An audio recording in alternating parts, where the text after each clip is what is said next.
Mrs. Frost? Here. Mr. Hosseini? Here. Dr. Marshall? Mr. Martin? Here. Mr. Perez? Here. Mr. Rood?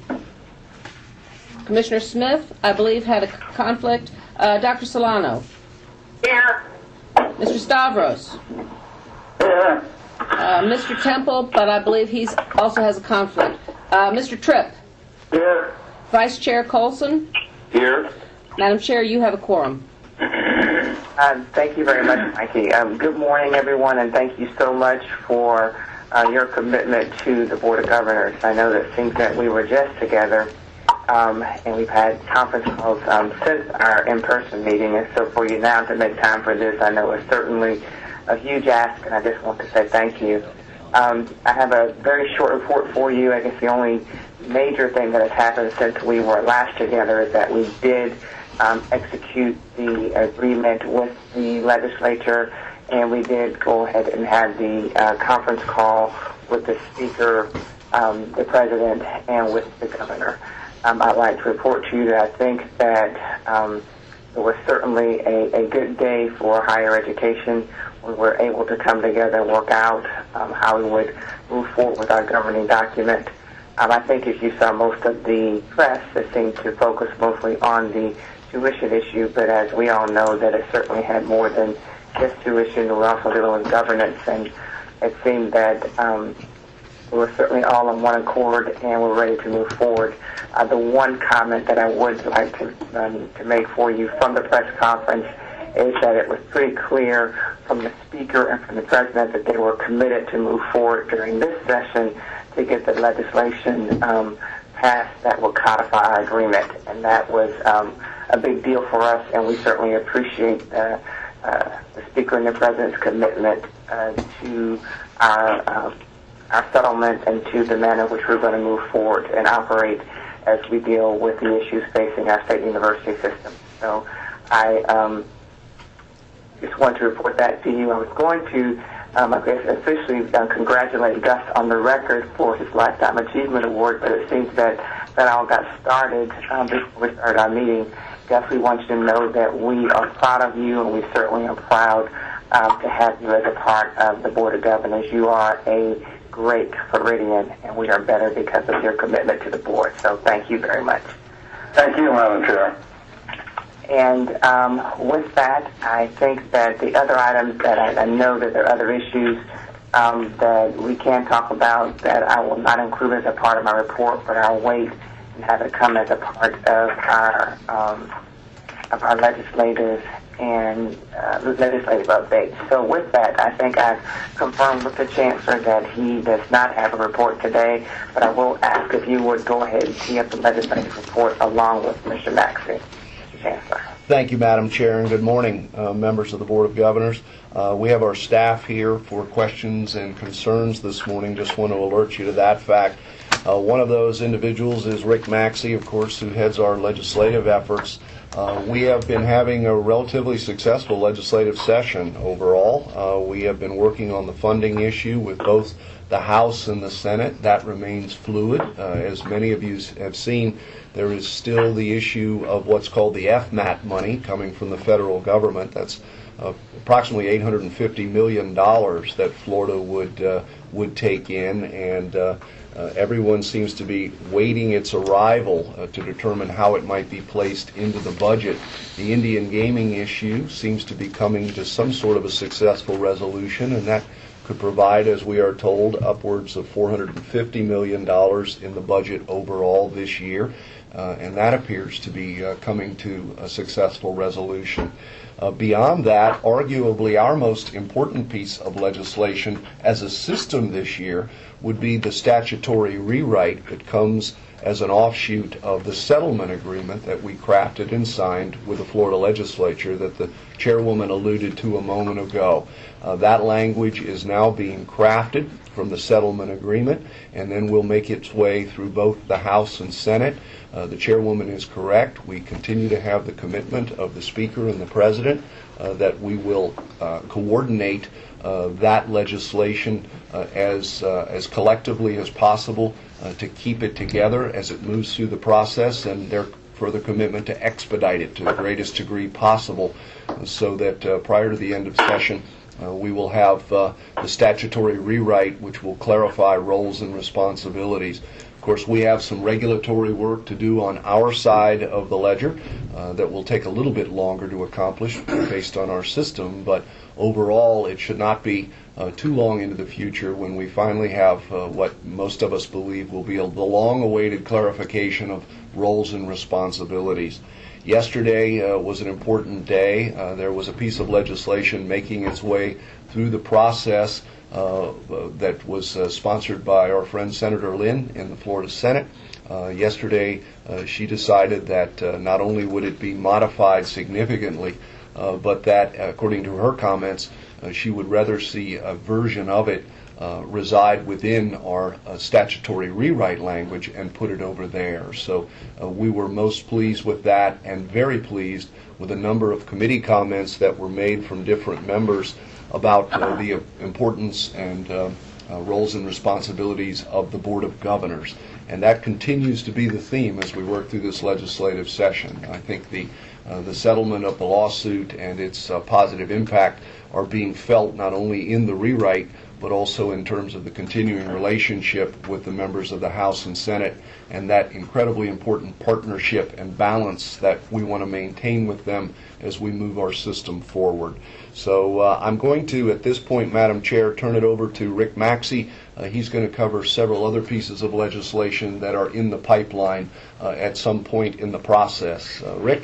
Thank you, Chancellor. Good morning, board members.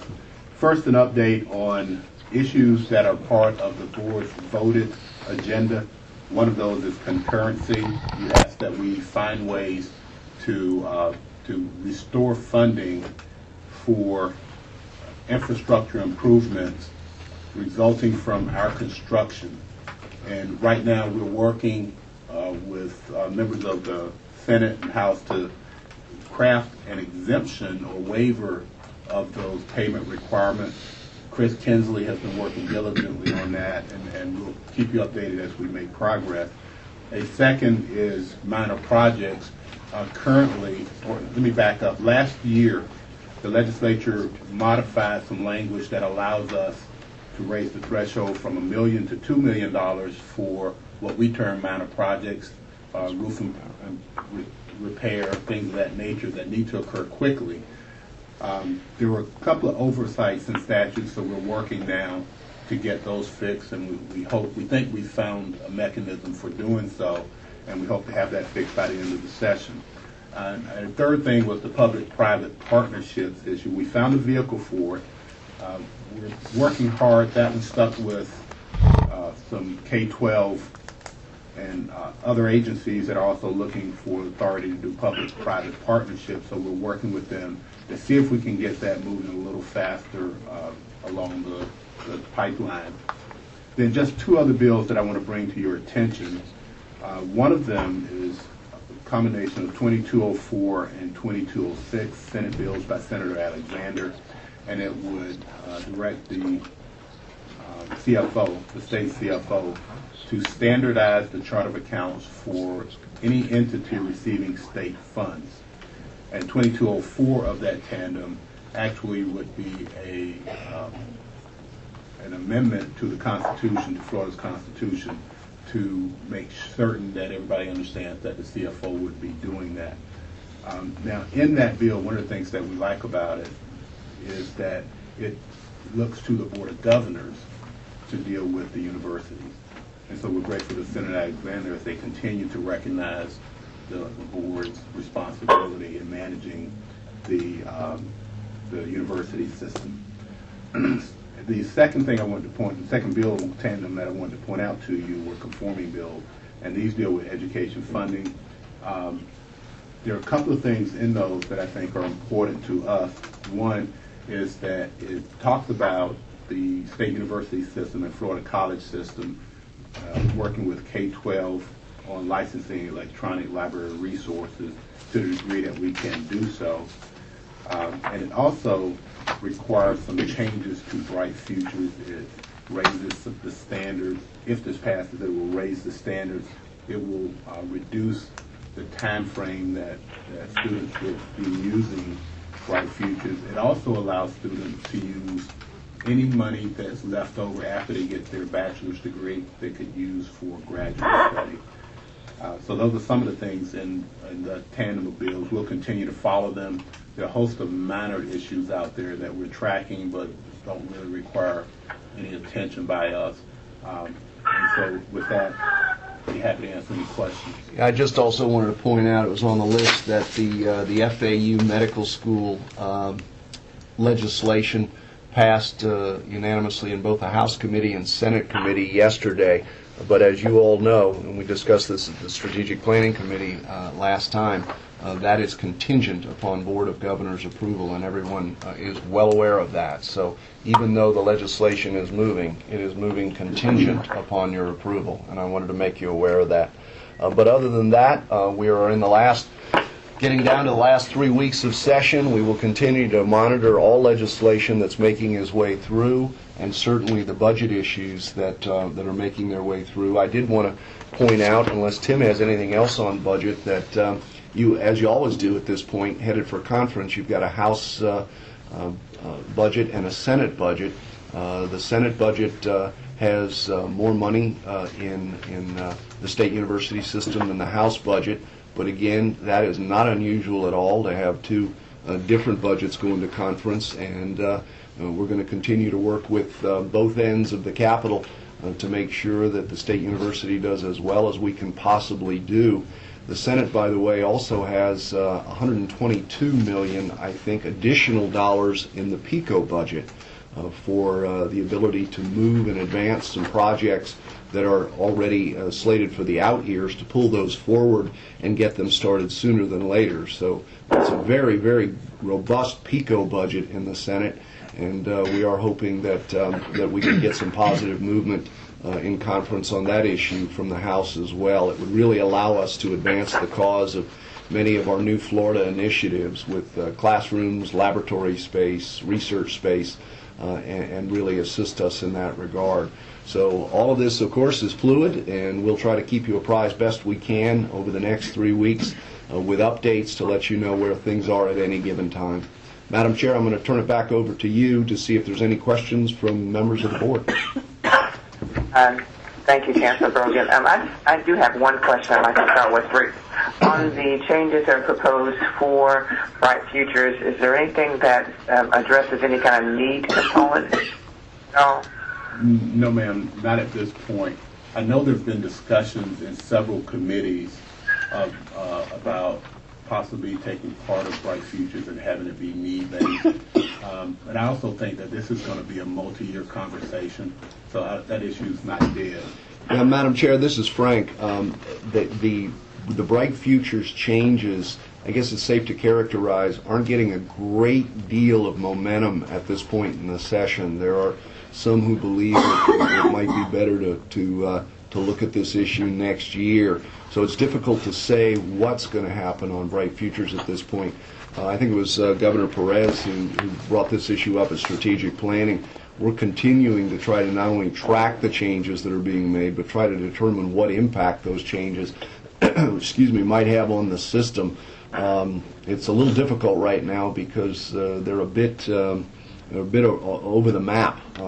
So we're continuing to work on that to try to see if they are going to get serious about changes, what those changes might be once we see.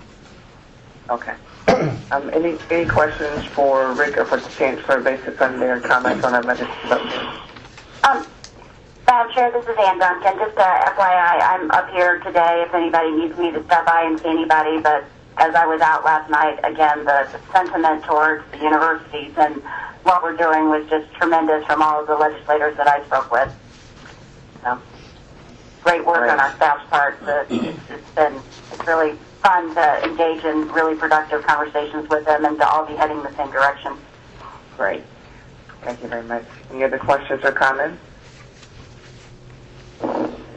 If not, thank you, Rick, very much for your report, and thank you, Chancellor Brogan.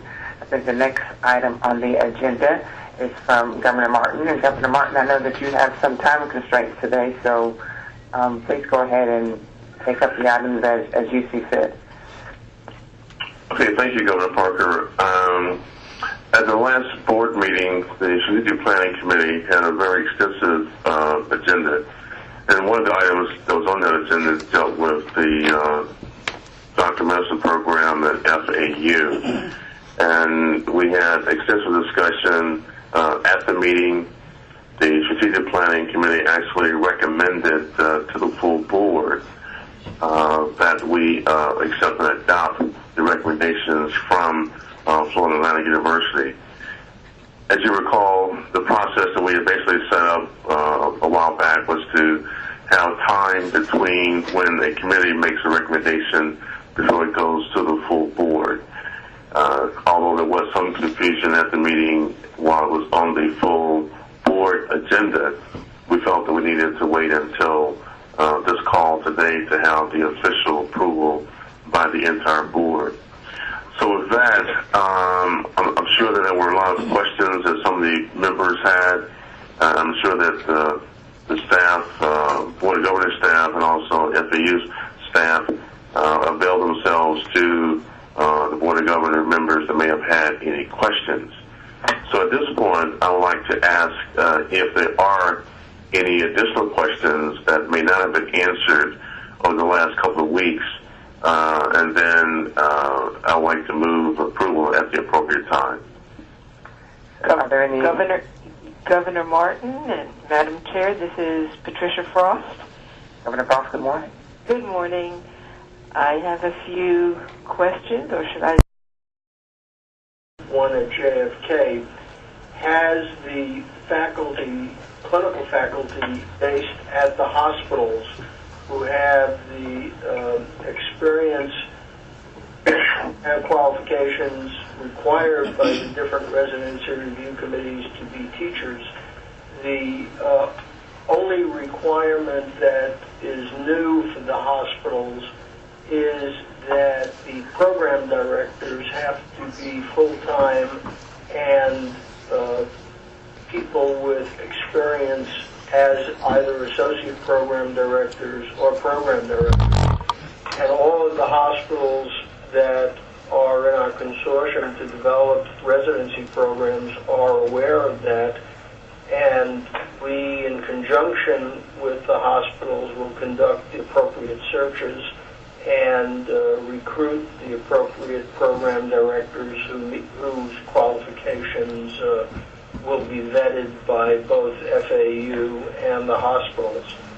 So the teaching faculty who are board certified and who have had some academic experience are all really in place at every hospital right now. It's the program directors that need to be recruited, and the hospitals are on board with that approach.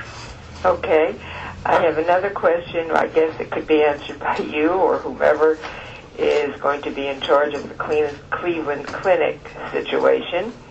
I know that there were many, many papers that they claim were written and reviewed by faculty and staff at the Cleveland Clinic, and it's kind of impressive. I'd like to know how many of these people are actually authors who live in Florida or who will be working in Florida. And also, is the residency program approved for Florida as well as Cleveland? Because the way the letter was written, it's hard to understand that. I don't know that Dr. Wexner is on the call. He was traveling and said he would... I am, Mike. I am. Steve, would you address that? Yeah, Governor Frost, I'd be delighted to address that. Firstly, thank you for the compliment. Secondly, we are delighted to have already executed an affiliation agreement with Florida Atlantic University for medical students. We think this is going to be a wonderful exchange. In terms of your answer to the question you posed, all of the senior authors are faculty members at Cleveland Clinic. Now, there may have been authors in the past who subsequently gone on to other employment, but at the time of authorship, every faculty member would have been on full-time staff. Every faculty member at Cleveland Clinic, Florida, will be participating in FAU education, bar none. It is one of the requisites of employment at Cleveland Clinic to be actively engaged in teaching of residents and med students. Until now, we've not been fortunate enough to be able to teach medical students from Florida. We've had students coming from Ohio and other places, but we clearly have our obligation to train students from the Southeast Florida area, and we're happy to be able to do that. So all the faculty will participate. Now, some of the co-authors may have been residents at the time that the papers were written, but they subsequently matriculated, they graduated, whatever may have happened. Yeah, I understand that, but the accredited residency program and fellowship program that you wrote in your letter, is this approved both in Florida as well as in Cleveland? Separate programs. We have, Florida has its own, we have institutional accreditation from the Accreditation Council for Graduate Education, separate from Cleveland. We have our own independent accreditation. So in Florida and in Cleveland? Correct. Separate accreditations, separate institutions. We're governed the same. So the programs in nephrology, neurology, colorectal surgery, plastic surgery, internal medicine, bariatric, et cetera, are independent in Florida, accredited in Florida. We've also put in for a general surgery program in large measure because we have this affiliation with FAU. Good, great, wonderful. I have one more comment. I don't know that it's a question. I just have a comment. I know that there was a paragraph written on the relationship between FAU and Scripps Research Institute, and I think everyone's excited about that relationship, as I am, of course.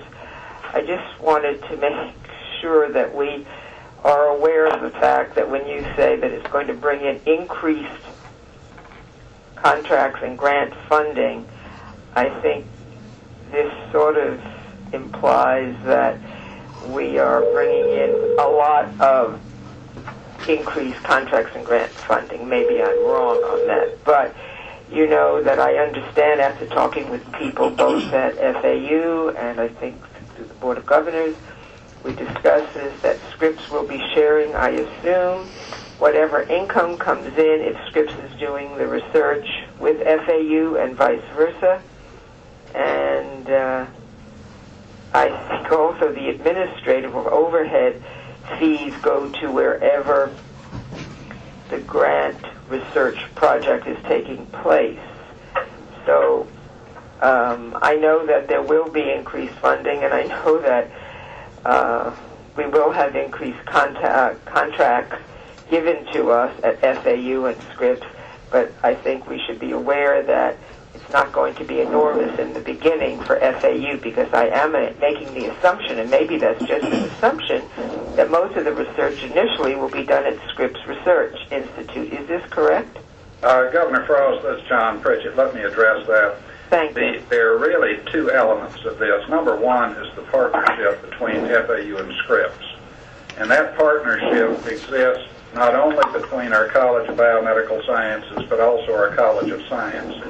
And of course, when we talk about joint activities between FAU and Scripps, from that aspect, there certainly will be a division of indirect cost recoveries between the two organizations, you know, depending on who the lead is. Sure. The specific thing dealing with the medical program deals with the College of Biomedical Sciences. Currently, that college generates between $3 and $4 million annually as far as research expenditures independent of Scripps. And that is the piece which we project to grow dramatically once we have independent status. I also believe Dr. Orff is on the phone. He is with Scripps, Florida. Harry, are you there, and could you respond to that also? Yes, I am, and certainly we're looking forward to increased collaborations. As you know, you can't mandate people to collaborate. All you can do is provide opportunities for them to do so. And by the interactions that are going to take place through this program with our faculty and the FAU faculty, the increased interactions, not just with the MD PhD students, but as you know, our programmatic elements include Scripps faculty participating in the MD program as well. Through those increased interactions, there are going to be many new opportunities for collaborations to develop between the faculties, and it happens every time you put smart people together in a room and you get them talking about science, and we're very confident that that's going to happen here as well. Thank you. Thank you very much, Governor Martin, for giving me the opportunity to ask these questions, and Madam Chair, they have answered my concerns. I appreciate the time. Excuse me if I could, Madam Chair, this is Eric Smith. I just want to let you know that I am on the line. Thank you, Governor Smith. And the same for Tim Marshall. Thank you, Governor Marshall. Are there any other questions regarding the FAU proposal? Madam Chairman, this is Maureen Hosseini. I have some questions. Yes, Governor Husseini. First of all, that I want to congratulate the Board of FAU to going through this process that they have. I have studied and looked at the all the paperwork that they have given us, I have Dr. Friedland, thank you so much for clarifying email you sent me. The only reason I didn't respond to you was because of the sunshine and all that. I want to make sure I stay clear of that, so I didn't have to send it to the whole world on what you sent me. I think there is not enough. Universities can offer medical school that will cover us for future generation of doctors. We certainly will have shortage that is coming. So I'm proud of what you guys have done in partnership with University of Miami, what you're doing with the Scripps. This is all what's about partnership and going out of the box. We're kind of holding you to higher standard today. I hope you know that. And that is our biggest concern, and that is that we, the state of Florida, spent unbelievable amount of money on the kids and send them through medical school in Florida, and at the end of the day, we export them to other states for their residency, and the study shows that 70 to 75% of those students never come back to Florida. With that said, and I have read all the MOUs and the stuff that you send us. I did not see the MOU. I saw the letters that is being given to us. The question I have is a couple questions, and maybe the first question will be to Mr. John Johnson. Why would you do it? Why would you go through the expense of accreditation and doing this partnership when you can go and hire doctors and do not have to go through this expense of residency that every time you go through accreditation, there's a huge expense, and then you have to go through the process of training these kids. Why would you do it? And assuming your answer is, what you're going to give me is that why that didn't happen until now? Why are we exporting our kids to other states for their residency? Mr. Johnson, are you on? Yeah, I'm sorry. I pushed the wrong button on my cell phone just as you asked the question. I'm not back on, but Pat Taylor is also on. Are you hearing me okay? Yes, yes, sir. Okay. Basically, I think the question is, why would we go through the expense? I have to say that I feel very strongly that the presence of residencies in the hospital, increases the value of the hospital by basically making physicians, more engaged and attracting, frankly, even a higher quality of physician because it's a group of people who like to be able to teach. Fortunately, we're blessed at Holy Cross by having a number of people that fit that category already. So I think it's a tremendous opportunity for us to be able to grow and to service the community. And secondly, I think everybody's aware of the fact there's a shortage of physicians, particularly in Florida, and this will help solve that problem. Okay. My next question is that Medicare funding, and I do not know, with all the changes and everything is happening, what happens if the Medicare funding drops or goes lower? Would that affect this training? Well, I think that if that happens with the number of people that are going to be entering the healthcare system, I mean, the administration of Washington really needs to be looking at the supply of physicians, because one of the things that is projected is that there will be serious pressures upon the supply. In fact, there will be an inadequate supply.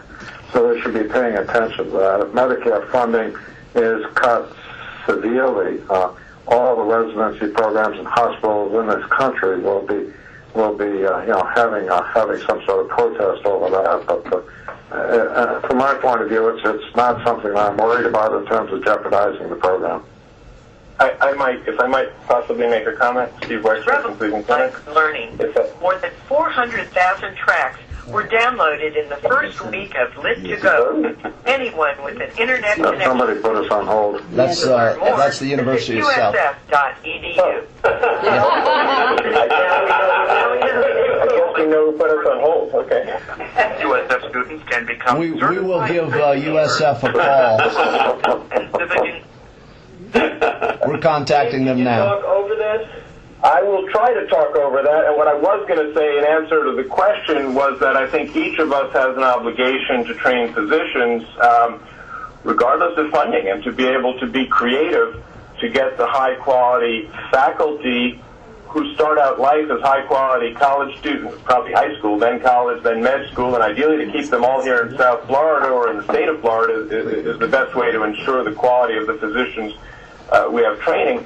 Most of the programs we have are not Medicare funded, despite the fact that we've continued to increase our number of residency physicians. As everyone's aware of the Omnibus Reconciliation Act in the late 90s, caps were long ago set, and we really don't let those stand in the way of our mission to train, and I suspect the other hospitals are similar ilk, which means that the FAU students will have residents with whom to train regardless of what happens at a federal level. That's an obligation, and we've been operating that way for many years now. Okay. With that said, Madam Chairman, and I have talked, and I was looking for that answer both from Mr. Johnson and yourself, is that I think our hospitals in Florida are realizing the shortfall that is being created by the not having enough doctors. And I see that the partnership being formed, and us being able to keep our students and putting them to the residency, which is wonderful. I believe, Madam Chairman, there is enough here with all the partnerships and all the MOUs and all the work that Nancy and Dr. Pritchett and the rest of them have done in this program, that we should approve this program, and I second that motion. However, I encourage all of us, especially on the Board of Governors and our Chancellor, for us to continue to look at this process of helping our universities being able to get in other partnerships and joint ventures that with the hospitals, so we can keep our residents in the state of Florida. So I second the motion of approving the program. And we had a motion that was presented by Martin. I know we could. Madam Chair, I don't think he made the motion for the record. Okay, then in that case, what about Governor Hussaini? What about we treat your motion, or treat your second as the actual motion for the approval, and then now I would ask for a second. Norman Tripp, I'll second the motion. And I know we've had some discussion as the issue was teed up, but at this time, is there any further discussion on the issue? All the questions. Okay. All in favor of the motion signify by saying aye. Aye. Any opposition? Great, the motion carries. I guess just as a procedural issue now, I know that it is passed through committee with the idea that it had to receive approval from us first. Rick and or Frank, what would happen next as far as the legislature is concerned? Madam Chair, this is Frank. As I mentioned earlier, the legislation that would be necessary to award the MD is actually begun its trip through the House and Senate, passed two very important committees yesterday, all contingent upon your support of the initiative. So we will report back to the legislature your unanimous vote today and let them know that the legislation can continue on its journey, and hopefully by end of session that will have been taken care of, and FAU can continue forward on the accreditation issue with their application, which I believe is due on the 19th of this month. And I would ask them if they would please come back to us with an update on how this is all moving forward in the process in the next month or so that the board members know where it is at any given time. Great, thank you very much. I want to thank our members for the very thoughtful consideration of this issue. We all understand that the idea of having another medical school at one of our state university systems, universities, is a very serious issue. Something that we do not take very lightly, and I appreciate the very thoughtful questions that were presented by the board, our staff's dedication and research of the issue, along with the dedication from the board and the staff at Florida Atlantic University, so we can feel comfortable that we are passing a program that is necessary and will be successful and will certainly produce more Florida doctors at the end of the day.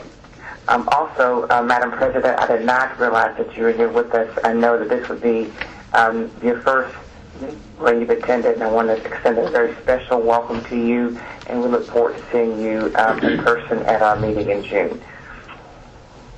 Thank you very much. I'm delighted to be back in Florida, and I'm especially pleased to have been chosen president of this wonderful university. Thank you. And Madam Chair, this is Frank again. We do welcome President Saunders back to Florida, and just to let you know, especially Governor Duncan, who has said she's going to be in the Capitol, that President Saunders will be here beginning this evening for a brief reception over in the House chambers, and then here all day tomorrow to visit with a number of the members of the House and Senate, including the President and the Speaker, for introductions and to begin talking about the future of Florida Atlantic University. We thank Dr. Pritchett for his continued stewardship as the interim president, and we do welcome Dr. Saunders back to Florida and to the presidency of Florida Atlantic University, and I'm sure I speak for her when I say, Chair Blosser, that both of you look forward to your introductions of her to our Board of Governors in the very near future. Thank you very much, Chancellor Bergen. It sounds like you may have just a small bit of interest in what happens next at Florida Atlantic. It's finally nice they can get some good leadership down there. I know that our next item, are you still with us, Governor Martin, or did you have to leave? I'm still on. Great. Then, Governor Martin, if you would continue with the items on the agenda, please. The second item is regarding the University of South Florida pharmacy program.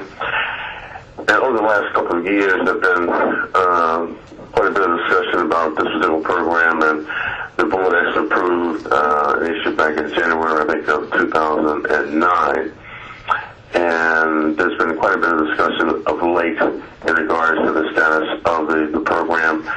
And based on your direction, Madam Chair, in the last meeting, you wanted to have an update from the staff in terms of where we are on this particular program. We have new board members that have come on board, and to make sure that everybody clearly understands the current status. So we've asked President Ginstaff to kind of give us an update in terms of the status of the program. She has a number of her staff, and also President with her, and Ari Lamont may chime in as well at the appropriate time. President Ginstaff. Thank you so much, and thank you, Governors. The University of South Florida had begun a writing and working on a school of pharmacy in 2005-2006. And at that time, we developed the curriculum and developed the program, worked very hard, and had worked for approximately 3 to 4 years on presenting this to the Board of Governors with all of the required materials that the Board of Governors staff required in order for it to go to the Board of Governors.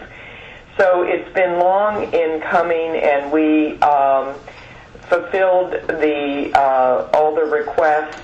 They were exhaustive of the need in the area, the need in the state.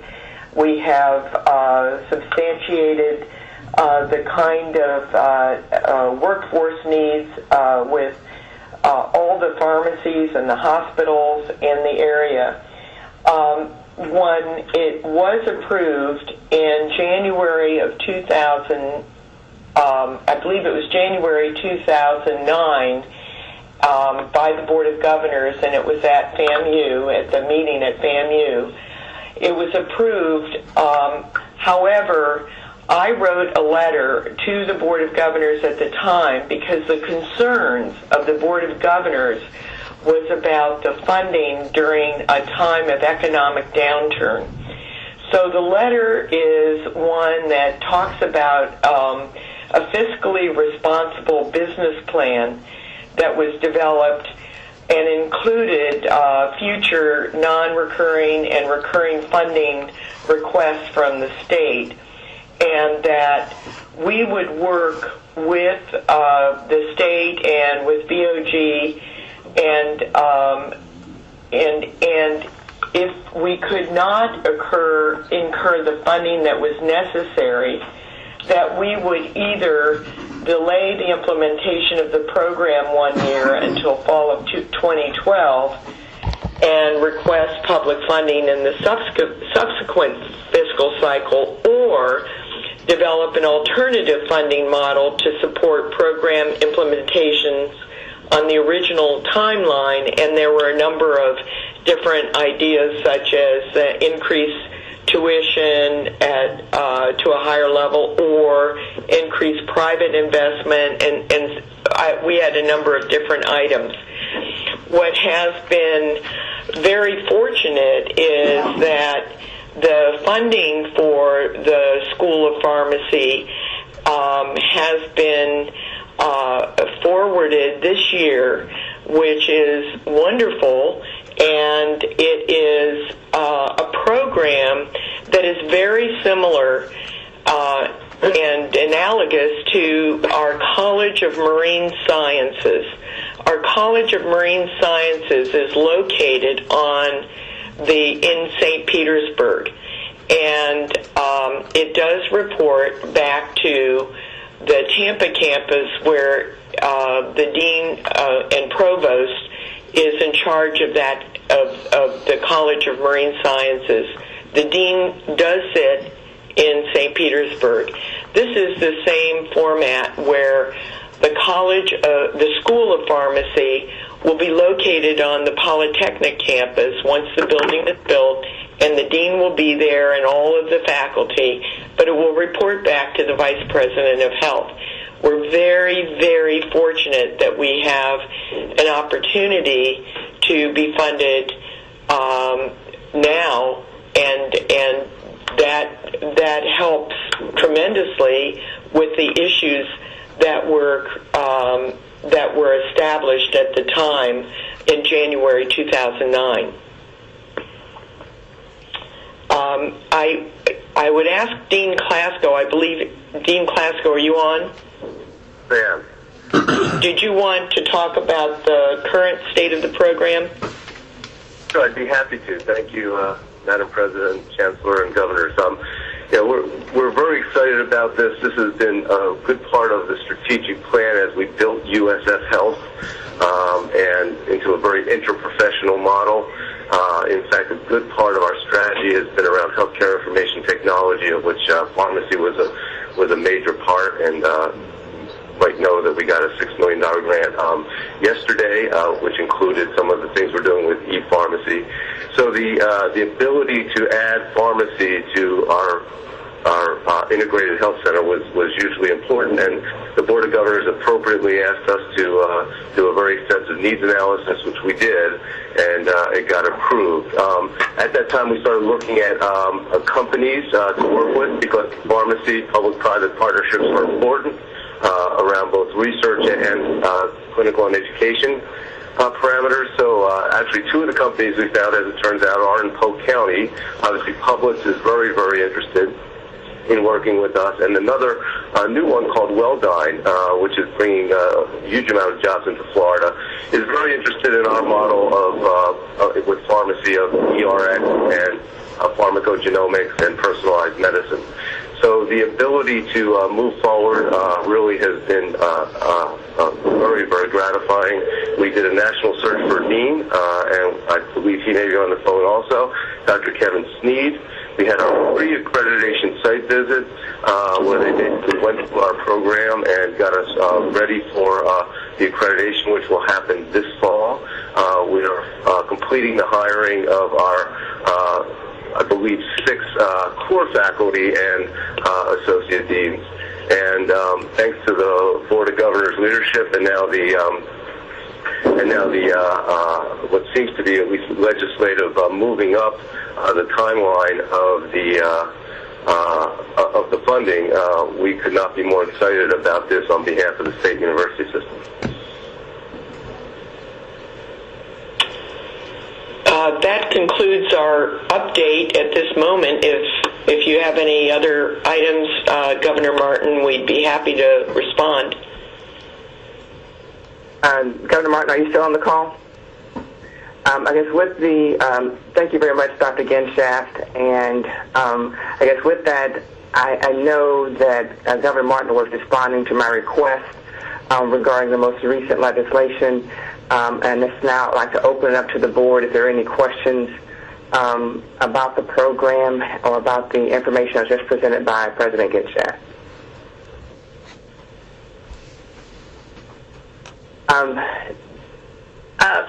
Madam Chair?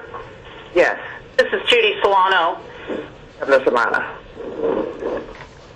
I guess this is not a question, but in light of the comments at the beginning of our meeting about the new agreement, I just saw this as legislation dictating the location of this program as being a little disingenuous and not in keeping with the agreement. I think that, Ari, can you provide a response to that? Because we did do research on that issue, Dr. Solano. And Ari, I think that if you could give shed some light on the issue about the location. Yes, Madam Chair. Can you hear me okay? Yes, we're fine. Okay. Well, first of all, I think I should start by saying that at the very earliest stages when we entered into discussions with the University of South Florida about pharmacy, irrespective of the need and demand, which seems to seem to permeate the entire region, if not the state, there had been initial discussions, excuse me, about whether or not this program might be a good cornerstone program for the Poly campus. And so that was something that had been discussed. When the program was authorized and implemented by the Board of Governors, of course, Poly was not and is not built out. And the program that was approved by the Board of Governors does reference the Tampa campus, however, in no greater importance than any other doctoral program that you would approve and expect that obviously it would have to go somewhere. And I would I'm very clear that the synergies between the two campuses will continue to exist. What's important, I think, here is that the program appropriately, and by the way, this is coming off of the medical education funding study that you spent so much time on, and my learning that I think it's very critical and important that this program remain associated and certainly from the dean upward as a part of the University of South Florida Health Science Center family of programs. Equally important, I think, to satisfy all that are involved is that there will be a very clear indication of the funding stream that is associated with this program, so that we can ensure the integrity of the program there. And I know that is certainly something that can be accomplished. But I'd be happy to answer any questions if you have, but I hope that it has addressed the issue to some extent. I would like to comment. This is Judy Genshaft. I think that was very well stated. The University of South Florida is the University of South Florida. I mean, it is, in order for our accreditation through the pharmacy organizations, it must be affiliated with the Vice President of Health. I mean, that's just part, in the health sciences, that's part of the accreditation. But it can be located in a variety of locations, just as FAMU is located in a variety of locations as well. It was absolutely one of our first ideas in 2005, 2006 about having it on the Polytechnic site, and we were looking at it at that time, and we have been looking at it, but at the moment, with the downturn of funding, it made more sense because of the funding to start it at the Tampa campus. And once this funding comes in, then it makes a lot of sense for it to be over at the Polytechnic with the Welldyne and also Publix and other pharmacy and clinics there. And Madam President, I would just add, this is Steve again, that the accrediting bodies, as part of our accreditation information form, recognize that it will be at Polytechnic once that building is built. And in our dean search, they also recognize that.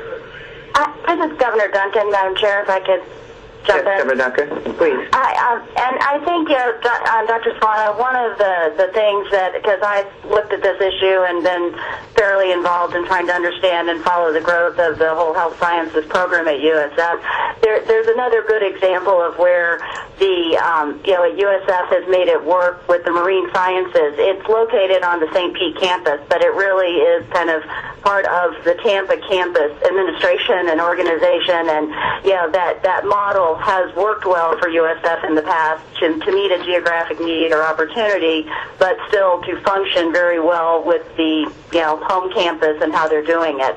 So I think it can work very well. And Steve has worked throughout the region, and as I've heard him say it a number of times at different events throughout the region, that USF is meeting the medical needs of the whole region, and they have a lot of their residencies and things over in Lakeland.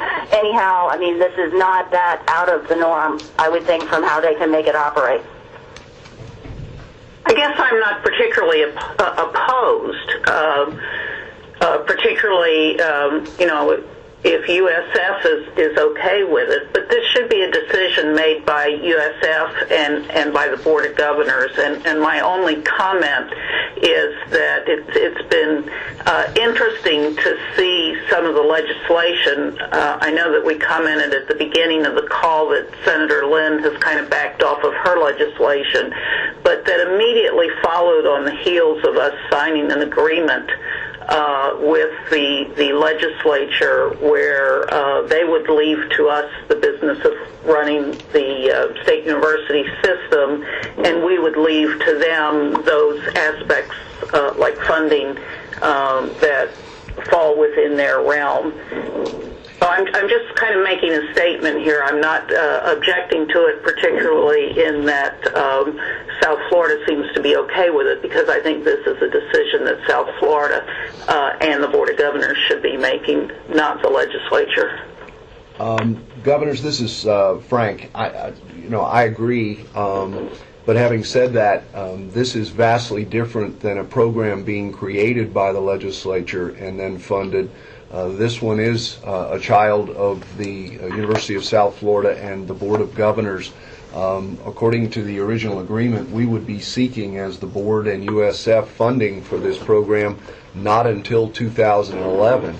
At that point, I'm assuming we would have been seeking this kind of an arrangement based on President Genschaft's and the Dean's belief that this is a good way to go. The difference here is that the money has manifested itself earlier than that in 2010. So at the end of the day, I do believe this is a function of the University of South Florida and the Board of Governors, and I don't diminish the need to continue to go back for the additional funding that it's going to require again next year and in subsequent years. But we are fortunate to be able to have this funding available to us this year to start. And of course, footnote here, that funding is going to have to remain in the budget and be a part of the appropriation bill that is signed into law by the governor to actually turn all of this into a reality this year. And I'm not trying to throw water on the issue. We're excited to have it, but it's not a done deal yet. And I know those who are working on the funding and working to protect the funding will continue to do that right on through the remainder of the legislative process. But all of this is predicated on achieving that money in the legislative process. Thank you, Chancellor Brogan. Any other questions? Chairman Parker, this is Dick Beard. I'd just like to say that I'm thrilled that we've been able in these tough economic times to find the funding for this facility that ultimately, as Frank pointed out, needs to be funded. It'll allow USF to use the facilities on the Tampa campus for what it originally was planning to use those facilities for, and so I think it's a great idea, and I'm pleased that the legislature is prepared to do this. Thank you, Governor Baird. Any other comments? I guess my only question was, and I guess as a follow-up to your comments, Dr. Solano, was whether or not it is or was in fact a governance issue that needed to be addressed by the board. And I feel, and that's why I asked Governor Martin to go back and research the issue. I'm comfortable that it is not something that needs to come back based upon the fact that we did initially approve the program, and that is part of our governor's responsibility. And then if it turns out that they were able to particularly get the funding for that location, and again, if it works with the plan the University of South Florida has for its campus, I'm comfortable with the manner in which this has happened. So I'm looking forward to the legislation passing, receiving the dollars, and that we can actually advance the program faster than what was anticipated. So I want to thank Governor Martin for looking into the issue. Thanks staff, particularly Ari Lamont, for going through and researching the issue again to ensure that it was not some type of a governance issue that we needed to come back and address as a part of the board. And the update is very, very helpful. So, well, yes, I agree with that. And as I say, I'm okay with it because the University of South Florida is okay with it.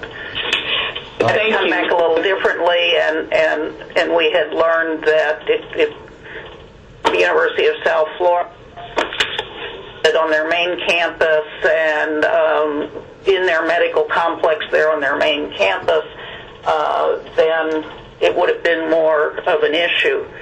But I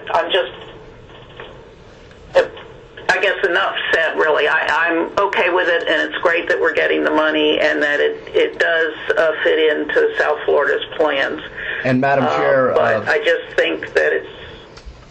it's just interesting to watch, and it's going to take a while for all of the legislature to tune in to the agreement that we have. And Madam Chair, this is Frank. This is another one where we'll come back with updates for the members of the board, because this is an important issue, because it has got a lot of moving parts. We'll make sure that the board is kept in the loop in terms of how not only the funding advances, but then we'll rely on President Genschaft and the Dean to keep us apprised as to how the accreditation goes, et cetera. Absolutely. We'd be happy to do that, and as the Dean has just mentioned, we've already received $6 million for a part of for a project that involves the School of Pharmacy, and so from a federal agency. So it's a very important program to us. It's a very important school, and we're pleased to see it moving along quicker than we had anticipated. Thank you very much, Dr. Genschaft, and I also want to give a special thanks to Governor Beard and Governor Duncan. I know, Governor Beard, I think you were a part of the Board of Trustees at the University of South Florida as this issue was being addressed on a local level. And I know, Governor Duncan, you have a lot of experience, particularly with the USF St. Pete campus, so I appreciate you guys weighing in on the issue. With that, I don't, unless there are any other questions about those issues, I don't think that we have anything else further to address on the agenda. Again, I thank you so much. I know that we have scheduled this call for 30 minutes and it's taken about an hour, but I certainly appreciate. USF is one of the... Oh, I'm so sorry. They can't help themselves down there. Back on the line and on hold, so I'm so sorry. That's fine. I think it's just a sign this time for us to end the meeting. I know that there are other people on the call that we did not recognize. I also want to thank your participation on the call as well, and the particular staff. Thank you. With that, I think that we are going to conclude our meeting unless there's, I guess, are there any other comments? University of South Florida. I'm sure it's Tico. In anticipation of this pharmacy conversation, I pulled the old minutes, and the chancellor was kind enough to send them to me. I believe that we approved that program subject to the terms and commitments in President Genschaft's letter, which included not seeking additional funding from the legislature, and or if any is sought or received, it would be in 2011. And I suspect in order to move forward, we probably need to reconsider that motion and withdraw those conditions set forth in President Genschaft's letter. I think our approval was conditional upon the terms of that letter. I'm not sure. I defer to Vicki, but when I read it over again, Learn more at when we did it, the commitment was no additional funding. We won't seek it, and if it comes in, we won't take it from the legislature. South Florida. Those terms have changed, and I think our approval then must change as well. I'm not sure, but I wanted to put it out there so that we didn't miss a I to dot or a T to cross. Governor Perez, this is Frank.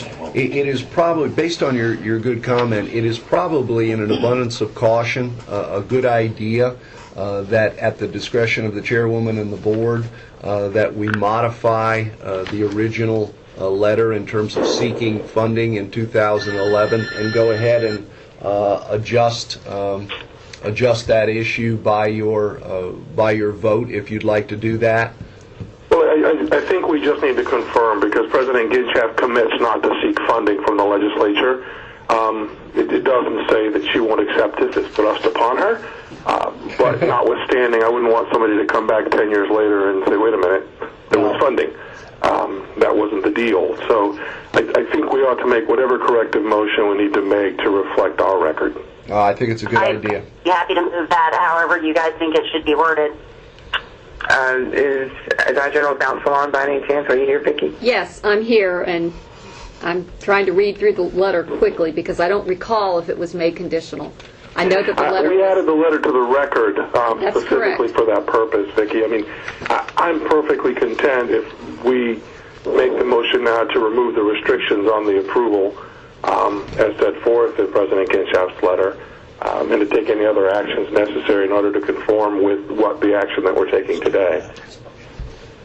I guess the only question is that, and I don't have it in front of me, Governor Perez, but if it is that Dr. Genschaft agreed not to seek funding, and I don't get the impression that she sought funding, but that funding was made available. Well, that's what I said. I don't believe that Dr. Genschaft sought funding. It has been thrust upon her, and she's wisely accepting it.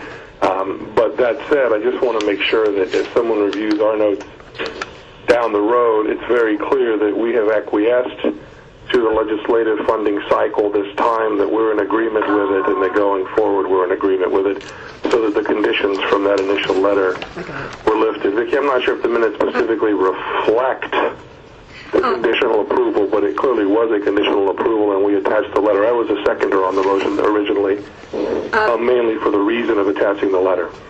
And Governor Perez, what I'm looking at now with the letter is that it's stated in the letter that USF will not seek state funding in the 2011 legislative session without specific discussion with the BOG, but it appears to me today you are now having that specific discussion. But this is a 2010 legislative session. It said it wouldn't seek it until 2011.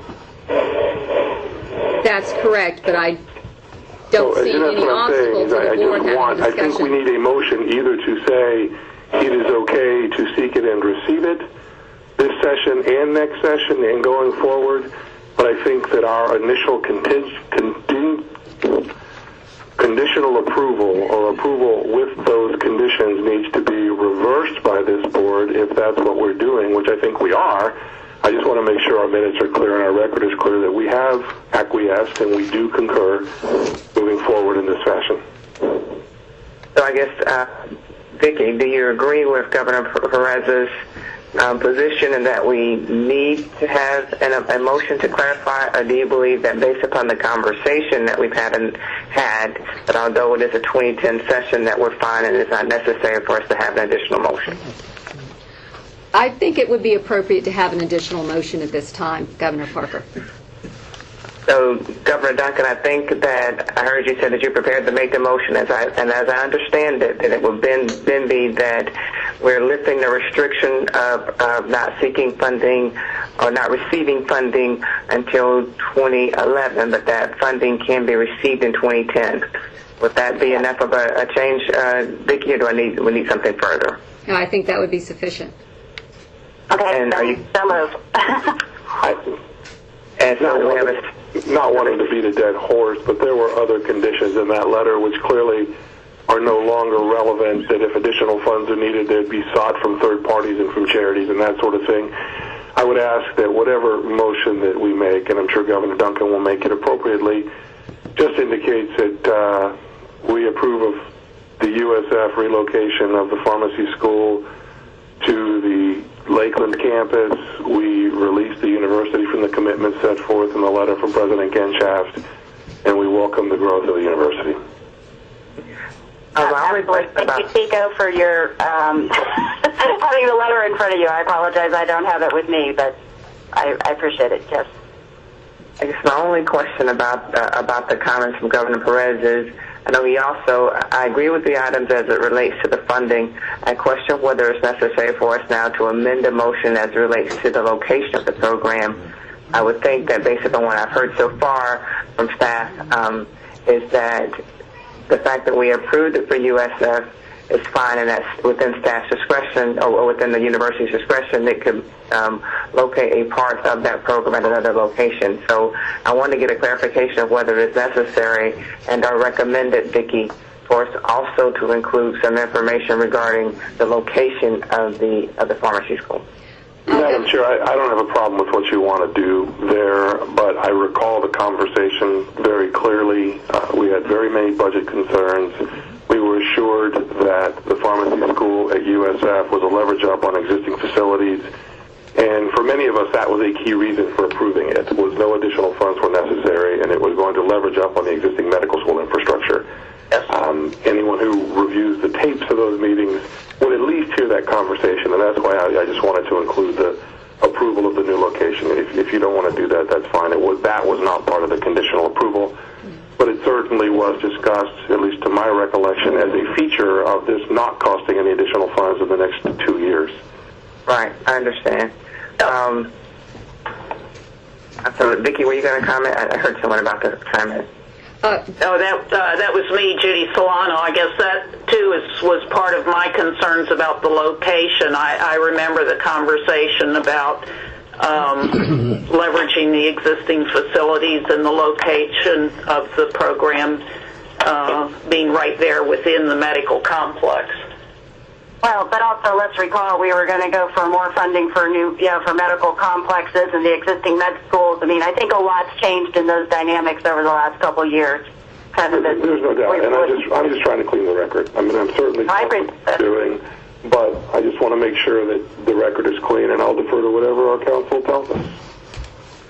Vicki, can you chime in, I guess, on the issue of whether we should include the location as recommended by Governor Perez, and also the issue of, I guess, removing the requirement that it come from private sources, and then also that it come up to, that it can be sought in 2010 versus 2011. Can you comment on all that and what you recommend at this point, please? Governor Parker, and I will defer to Dr. Lamont on location. I don't see a need, though, for a motion to change the location because I'm looking at the minutes and it wasn't approved specifically in the minutes for the Tampa campus. So all I see the need for is a motion on the clarification of the funding issue for 2010. Madam Chair, Norman Tripp, I don't think we got into directing where it was going to be. And I question about whether or not Board of Governors, in the form of approving the degree, also in that same forum, my question is, do we have the authority, or do we want to take on the authority to start telling them where it has to be? Madam Chair, this is R.E. Lamont. Vicki asked me to chime in. I'd like to do that just briefly. One thing that I have learned in 20 years working with the system board is that precedent is one of the key things, and what a board does is exceedingly important for the precedent for the next time and the next time and the next time it comes up. I think that accepting a motion and making a motion to clarify the bounds of the letter that President Genshap has written is perfectly appropriate and acceptable. Our position right now, and we have thought and we have looked at this issue, is as we see it right now, we don't think that the board needs to take action with regard to the site. Having said that, I think that if you would let us go back and look at it one more time, we can apprise you, Madam Chair, of whether our opinion has changed, but that's where it stands right now. So I think the motion on the letter is fine, but the letter doesn't speak to the site. Yeah, this is Frank. I think the motion regarding the terms and conditions of the funding issue by itself is probably warranted and appropriate. And I think that codifies the fact that rather than 2011, the funding, as Governor Perez mentioned, rightfully has been made available in 2010, and that we are in agreement that indeed we can access that funding should it become part of the budget. So I guess the only comment I'd like to make before we clarify the motion is that I know that we have been having conversations about branch campuses and different issues. So I want to clarify for the record that I do think that it is within our purview to make some issues as it relates to location. And I think that's something that. Listen, Norman, I agree with you on that. That's where I think it's appropriate that we be talking about it. Right. I wanted to make sure we weren't going, two different directions. I believe we do have authority for that, but that would be the appropriate place to be talking about it if we wanted to. Right, and I guess, and I was just going to follow up. I just wanted to clarify the record for that because, as you've indicated, Army, precedence is important. However, I think that at the time that we made the approval, that we did approve at the university, we did approve it for the University of South Florida, and that it is appropriate if it, particularly based upon how it is receiving its funding, but if it wants to put it at one of its branch campuses, that it's totally appropriate. So, based upon the recommendation I guess, following up on the concerns of Governor Perez, based upon the recommendation of council for this particular motion and how it was originally approved, I think that in following her advice, that we would then, at this point, need to just entertain a motion about the year which we would take the funding, as well as the fact that we would exclude the requirement regarding the private donations or other non-state sources, but that we would not need to address the location issue, and that's following the advice of Vicki. So I know, Governor Duncan, you have made the motion. I want to make sure you're comfortable with that motion. If you are, if you would, so move that or add to it. And then I would entertain a second at this point. Dick Beard, I'll second it. Are there any further questions or concerns? If not, all those in favor, please signify by saying aye. Aye. Those who oppose, this is by the same sign. Thank you for your attention to detail, Governor Perez. Yes, thank you, Governor Perez. We appreciate that, so we want to make sure that the record is straight. That being said, I think that there are no further items for this agenda. I think there is one other, committee meeting that is scheduled for later. Like, I don't know if you can address what number that committee should call in on. Yes, ma'am. I'm going to ask everyone to hang up, and then the legislative committee members have been advised the call-in number is the same for this as for this call: 888-808-6959, passcode 850-2450. Great. Thank you all very much. Are there any other comments or any other questions or concerns? There being none, this meeting is adjourned, and I think that Governor Colston will be convening the legislative committee. And that's all. Hang up and dial back in if you're going to participate. Thank you very much.